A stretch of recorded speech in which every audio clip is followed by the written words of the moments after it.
La boîte de jeu branle-bas de combat vient de sortir. Je vais vous la présenter, je vais vous l'ouvrir. Donc, elle s'ouvre à la manière d'un tiroir. La première chose qu'on rencontre, c'est un plateau supérieur qui permet de ranger la règle, que vous connaissez un peu déjà, différentes aides de jeu.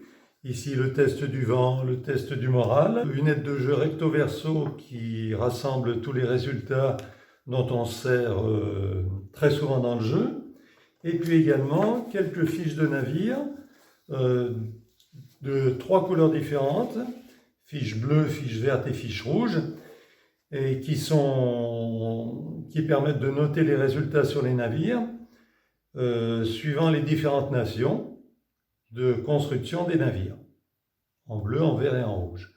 On peut les télécharger gratuitement sur mon site. Sur ce plateau supérieur, dont on a également les aides au déplacement et les aides au tir, qui sont utilisables suivant les différents navires. Également un compteur de tours qui va de 1 à 15, avec les résultats des combats qui sont rappelés ici, les résultats des tirs. En dessous, on a le reste de la boîte avec les différents marqueurs, combat d'abordage, marqueurs de tir, voie d'eau, incendie, mât tombé, etc., gouvernail endommagé. Il y a également les drapeaux que l'on va utiliser suivant les états des vaisseaux. Tous les dés utiles pour jouer à branle-bas de combat, que ce soit le dé ordinaire dont on se sert le plus souvent, les dés d'abordage, les dés de collision, etc., etc.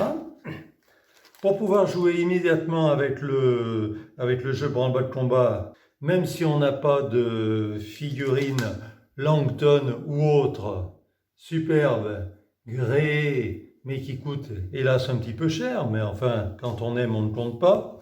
On peut jouer quand même avec le jeu, puisque je mets 2 sachets de 3 figurines sautelées. Alors les figurines sont en carton, ça permet de jouer tout de suite. Il y a également les noms des navires anglais et des navires français. On peut se procurer, en m'envoyant un mail, d'autres étiquettes de navires pour jouer avec d'autres bateaux. À part ça, au milieu, on a la rose des vents, qui se monte comme ceci, voilà, et qui permet de savoir la direction du vent et la force du vent, ainsi que la direction du navire. Les différentes allures de vent, force de vent, ça va de calme à coup de vent.